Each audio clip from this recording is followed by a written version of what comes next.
12月2号，2023年读懂中国国际会议在广州正式开幕。国家主席习近平向会议致贺信，来自世界多国的数百位政治家、战略家、学者和企业家汇聚一堂，探讨百年变局下的中国新作为，一起读懂中国、读懂世界、读懂百年变局。来看深圳卫视特派记者从广州发回的报道。 习近平在贺信中指出，当前世界经济复苏乏力，地缘冲突不断加剧，人类又一次站在历史的十字路口。我们更需要携手应对各种全球性挑战，促进全球共同发展，增进全人类福祉。习近平指出，读懂中国，关键要读懂中国式现代化。我们坚持以高水平开放促进高质量发展，持续打造市场化、法治化、国际化营商环境，稳步扩大规则、规制、管理标准等制度性开放。我们坚定不移致力于扩大同各国利益的汇合点，不断以中国新发展为世界带来新动力、新机遇。 自2013年起，读懂中国国际会议走过了10年，至今已成功举办6届，为中国在国际舞台上增加了一个新的发声窗口。美国布鲁金斯学会约翰桑顿中国中心原主任、香港大学中国与世界治理研究中心创始主任李成曾多次参会。他这次指出，2023年读懂中国国际会议是中美元首旧金山会晤之后非常重要的一场对外宣介的国际会议。中美两国扩大利益的汇合点是和平与繁荣。 中国和国际上的有识之士越来越深刻地感受到，不同国家、不同文明之间严重存在着读懂赤字，是不利于相互之间的战略互信的。而我们创办读懂中国国际会议， 实际上，一开始就坚持3个读懂，这就是读懂中国、读懂世界、读懂百年变局，减少这3方面的读懂赤字。如果做到这一点，果真如此，那我就要说，中国幸甚，世界幸甚。 And I have to say there's still a lot of misunderstanding. So it is a tremendous initiative to gather people from around the world and to discuss aspects of China's development, of China's policies, China's international relations that are relevant for the rest of the world. Because that understanding is tremendously important. People-to-people exchanges are really important. And the world is very complex. And I think many more people should be coming to China to try to understand what's going on here, to really experience it on the ground. To try and explain China to the world. The reason it's so important is because China is so different, and China is also so important.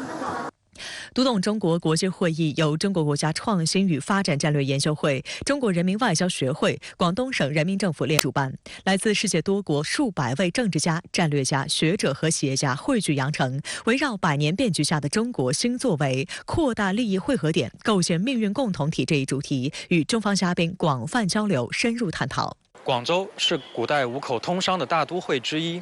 ，13行的故事在全世界流传甚广。从广州港出发， 丝绸和茶叶畅销全球，历史悠久的广交会也见证中国开放的大门越开越大的历程。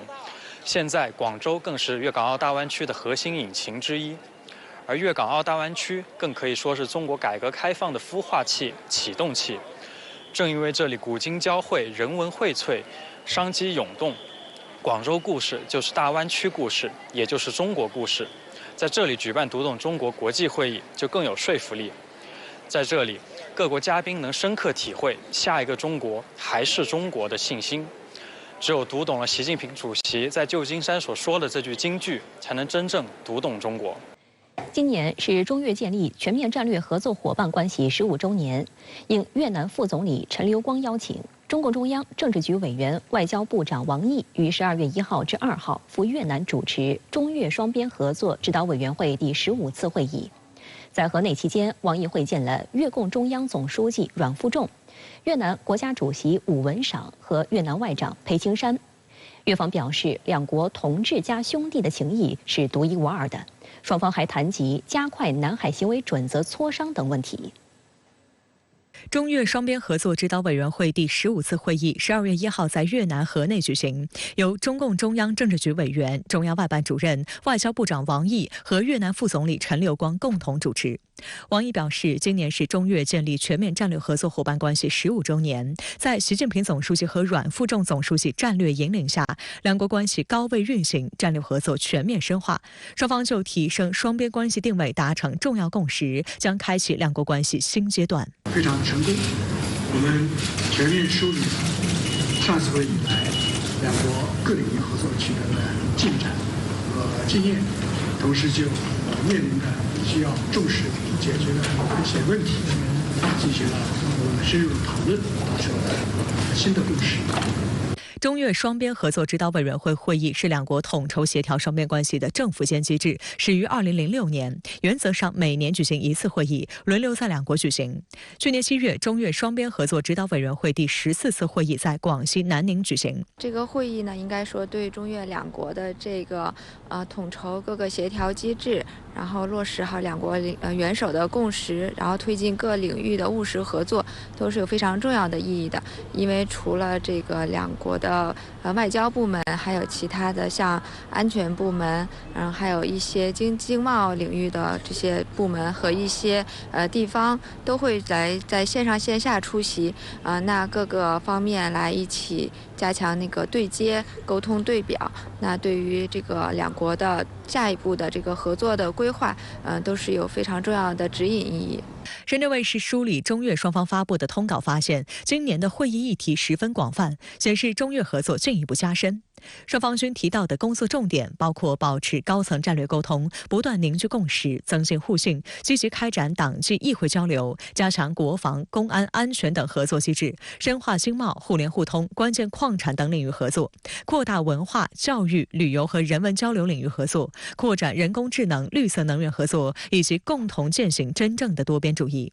南海议题仍是会议的核心议题之一，双方就此坦诚交换意见。王毅表示，要恪守高层共识，坚持通过友好协商管控分歧，积极推进海上合作，维护南海来之不易的和平稳定局面。陈流光则强调，应根据两国高层达成的共识，妥善有效管控分歧，共同推动南海行为准则磋商，使南海成为和平合作之海。深圳卫视注意到，就在会议次日，中国海警微信公众号发布消息称，11月29号至12月1号，中越海警开展了今年第2次北部湾海域联合巡逻。这一巡逻每年开展2次，已成为南海地区海上执法合作样板。而在10天之前，和平友谊2023多国联合演习实兵演练在中国湛江举行，越南人民军也派016光中号军舰参演。访问期间，王毅还分别与越共总书记阮富仲、越南国家主席武文赏、越南外长裴青山会面。越南媒体普遍关注到，在同阮富仲和武文赏会面时，王毅群提及赞赏越方把巩固和深化中越关系作为越南对外政策的战略选择和头等优先，中国也把对越关系作为周边外交的优先方向。深圳卫视注意到，王毅此次访越相关会晤的规格很高，越南政治的4驾马车中有2人会见了王毅，显示越南方面非常重视中国外长的访问。越南媒体认为，王毅此访或是为中越双方更高层级的会晤做准备。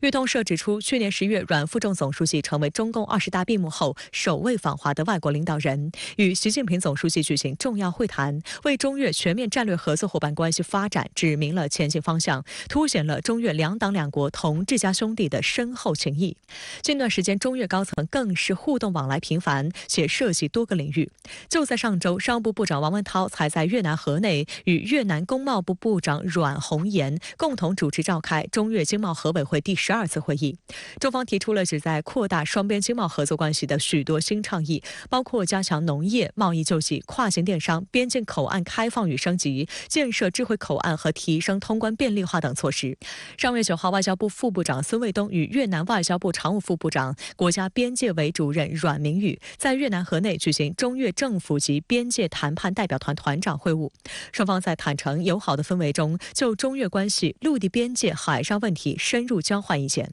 此外，越南国家主席武文赏10月来华出席第3届“一带一路”国际合作高峰论坛。当时他表示，越方坚定奉行一个中国政策，愿同中方密切高层战略沟通，提升越中关系的定位，不断丰富新形势下越中全面战略合作伙伴关系的内涵。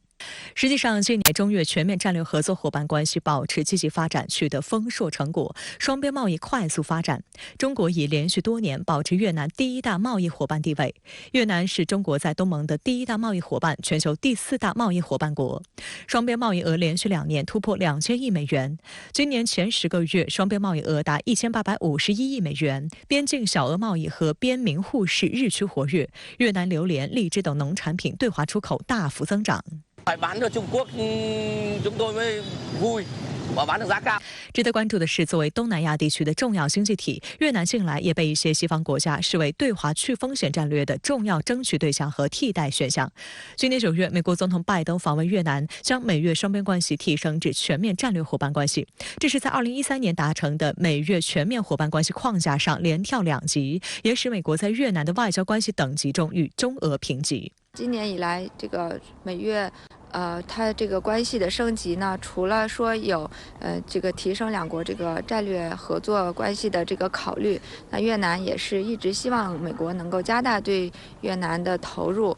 不管是从安全上能够提升越南的防务力量，还是经济，包括在高新技术，特别是半导体这些行业能够加大对越南的支持，然后使越南能够在这个全球的半导体领域以及产供链上的这个地位能够进一步的提升。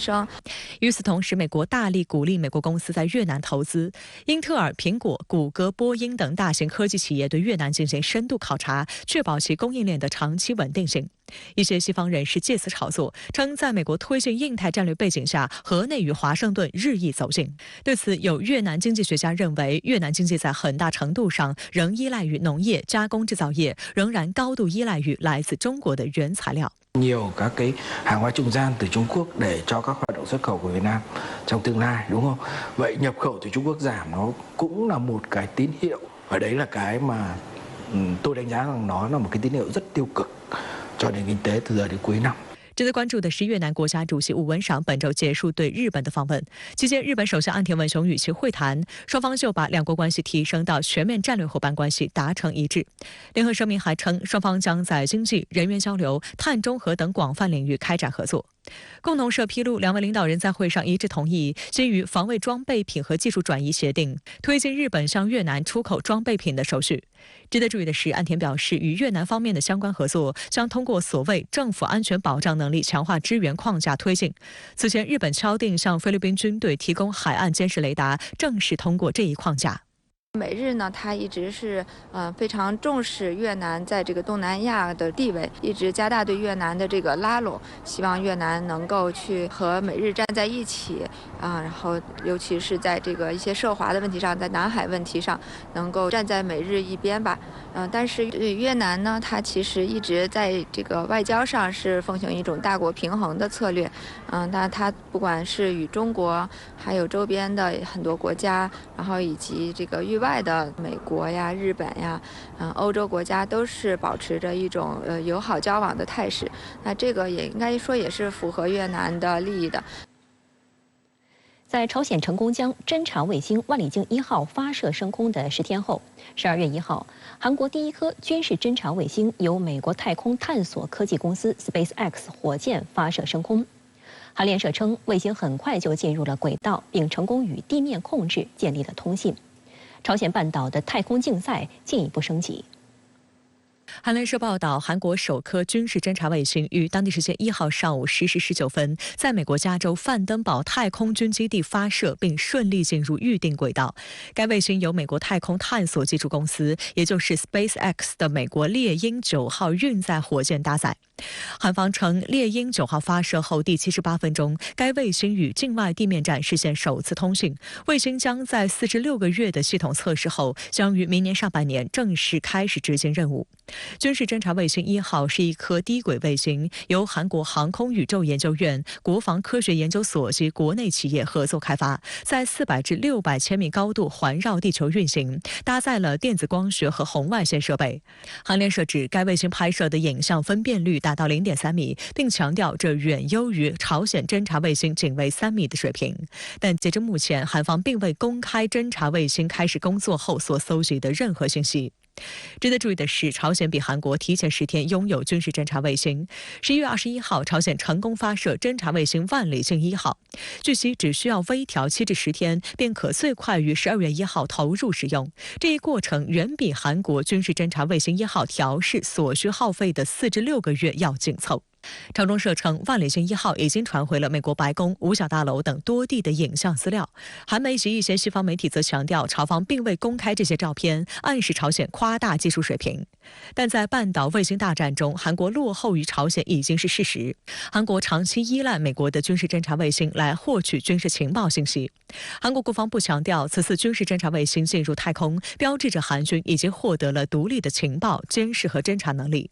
根据韩国军方同 SpaceX 公司签署的合同，韩国计划在2025年底再发射4颗军事侦察卫星，以增强其对朝鲜的侦察能力。韩军侦察卫星也是韩国打造韩国型3轴体系中加强杀伤链系统的重要一步。该体系中还有韩国式导弹防御系统和大规模惩罚报复作战计划。深圳卫视了解到，韩国打造的侦察卫星项目被命名为425工程，2021年与美国的 SpaceX 公司签约。按照原本的计划，今年11月底，韩国就应该迈出发射卫星的第一步，但因为朝方先发制人，以及韩国一度推迟发射，最终落于下风。韩国方面称，推迟发射是碍于天气原因。事实上，韩国军方是马斯克旗下 SpaceX 公司的大客户。2020年7月，韩方就曾利用 SpaceX 的猎鹰9号火箭发射了军事专用通信卫星 Anasis 2号。这次韩国军事侦察卫星1号成功升空，虽然标志着韩国自主研发军事侦察卫星技术取得突破，但韩国在运载火箭方面存在严重的短板。韩媒此前声称，韩国是全球仅有的9个拥有独立卫星发射能力的国家或组织之一，但此次发射军事侦察卫星仍然使用的美国 SpaceX 的猎鹰9号火箭，就可见韩军对国产火箭没有信心。相比之下，朝鲜则是使用了国产的千里马1型新型卫星运载火箭。 그래서 2012년과 16년에 북한은 벌써 우주 발사체를 성공을 한 적이 있습니다. 12년과 16년에 은하 3호 로켓을 이용해서 발사를 했고, 그래서 발사체 쪽은 북한이 우리에 비해서는 앞서 있다. 네. 那么当然从技术角度目前来看的话，双方还是差异呢比较大。双方从已经表达的这样一个决心和正在相关的准备来看的话，我觉得双方恐怕在军事侦察卫星领域，在太空领域，我想这个竞赛呢会更加的这个激烈。 对于朝鲜在卫星大战中占得先机，美韩反应十分强烈。11月30号，美国首次联合澳大利亚、日本和韩国4国共同发布对朝鲜的新制裁措施。美国财政部外国资产管制办公室称，这次被列入制裁名单的包括参与筹措大规模杀伤性武器项目资金和导弹技术的8名海外代理人。深圳卫视注意到，被制裁的个人包括主导发射侦察卫星万里镜1号及搭载该卫星的千里马1型新型卫星运载火箭的 朝鲜国家航空宇宙技术总局4人，以及朝鲜首屈一指的机械制造商龙城机械联合企业所负责人，参与弹道导弹研发和运用的727研究所所长，以及朝鲜历史最久的导弹制造基地太成机械综合工厂负责人等。此外，韩美等国认为，此次朝鲜成功发射侦察卫星获得了俄罗斯的支持，因此朝鲜驻俄罗斯大使馆主管贸易事务的陈寿南也在制裁名单之列。但外界认为，这种貌似精准的制裁实际上效果不大，仅为象征性的。一方面呢，朝鲜主要靠自己，那么自力更生。再一个，我们知道啊，朝鲜它的这个经济呢和外界，特别是和美西方几无联系。那么在这种背景之下，我想再多一些制裁，其实啊，对于朝鲜的影响很有限，几乎没什么影响。但我想更多的还是相关国家，特别是这一次美日韩澳，我觉得我们说在外交上，在国际上，在舆论上是一个信号而已。值得注意的是，朝鲜对外情报机构侦察总局第3局下辖的一个黑客组织 Kimsuki 也被列入制裁名单。实际上，这个黑客组织早在今年6月就已经被韩国政府列入制裁名单。韩方认为其窃取韩国尖端技术，并参与朝鲜卫星研发。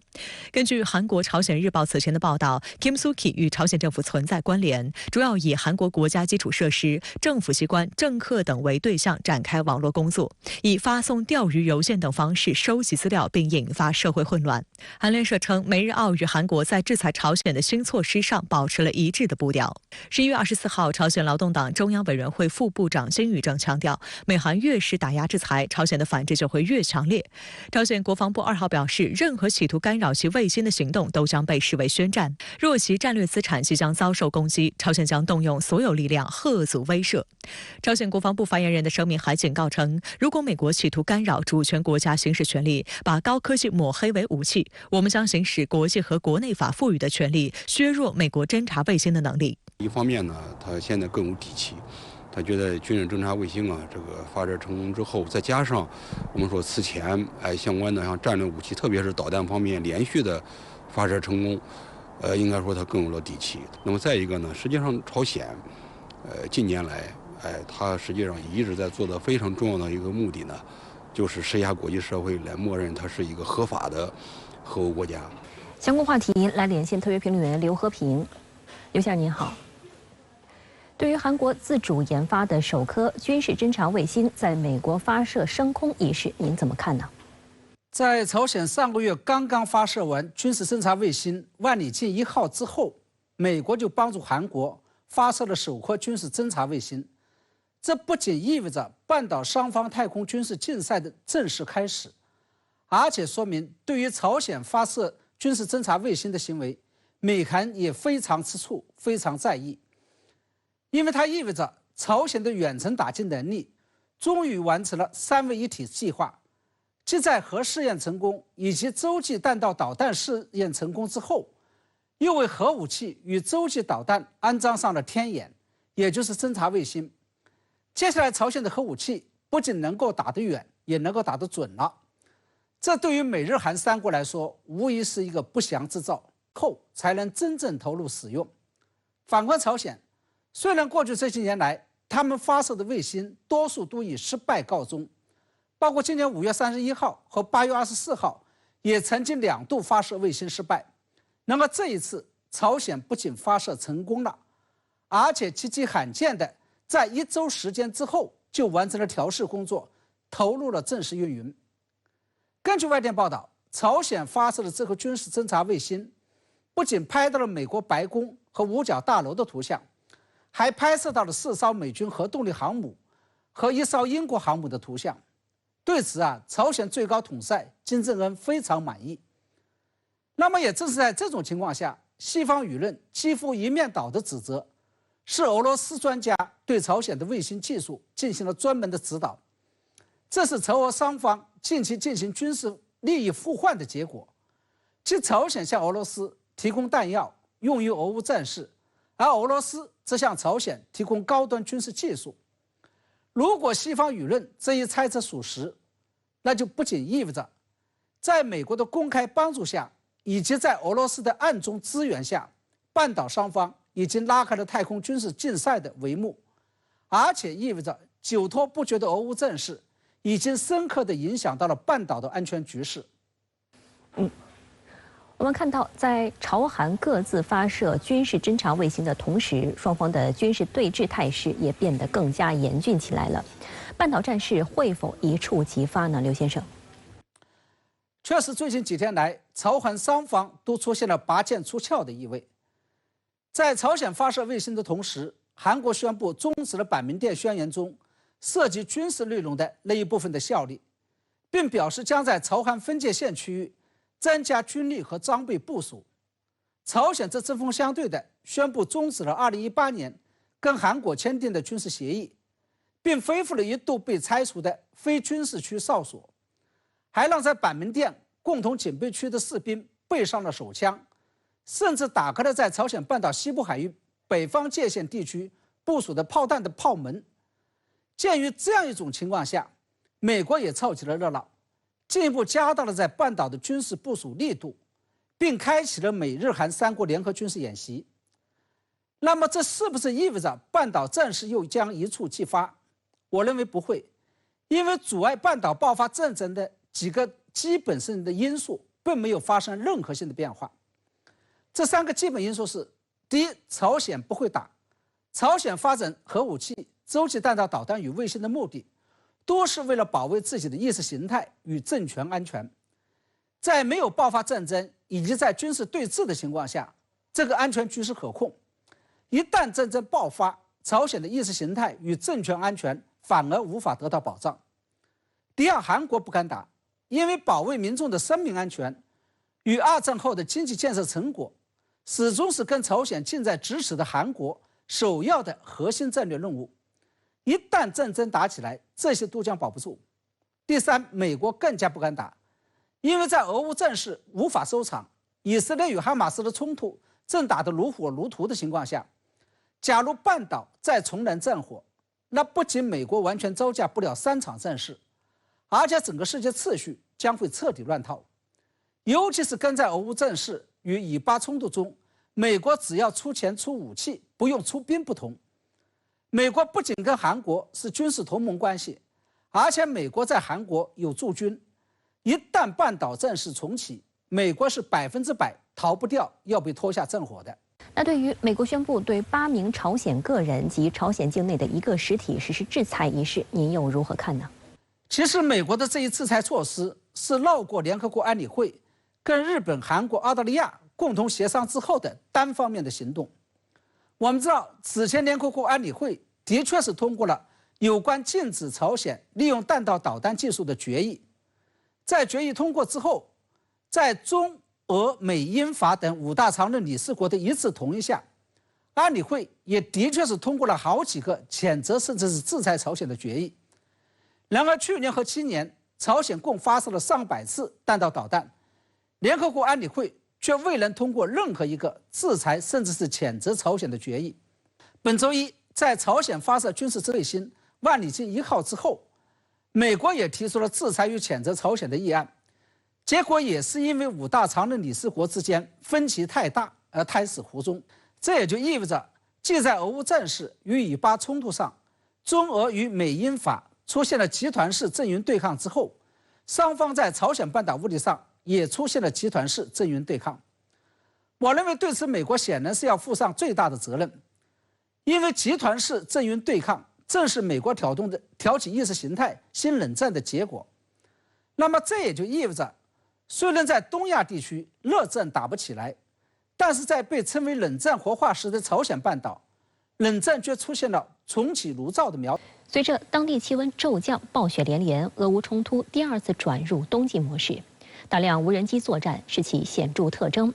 而在去年一整年，俄乌双方都大力发展了无人机制造能力，更大数量以及更多型号的无人机被投入战场。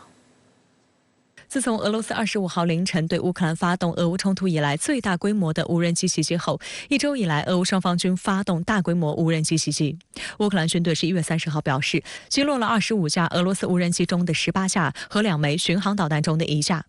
乌克兰官员称，此次袭击是从俄罗斯西南部和克里米亚半岛发起的，袭击目标是乌克兰的东部和南部地区。俄军在战场上呢，用无人机不光是用侦察监视，还用炮兵校射，以及呢用于攻击。现在还用无人机去进行扫雷了。冬季原野呢，一旦下雪之后啊，那整个旷野之上呢，无人机可以进行大范围的侦察监视啊。而且呢，在这样情况之下呢，使得俄军炮兵火力啊，在无人机的支持下可以打得更准。那所以呢，这也就使得俄军在冬季战场上无人机的作用啊，会发挥得越来越大。据英国《金融时报》报道，乌克兰总统泽连斯基正推动乌军在该国东部前线的关键地点加快军事防御工事的建设。据俄新社报道，泽连斯基30号举行有关修筑防御工事和沿该国与俄罗斯和白俄罗斯边境全线建立加强防线的会议。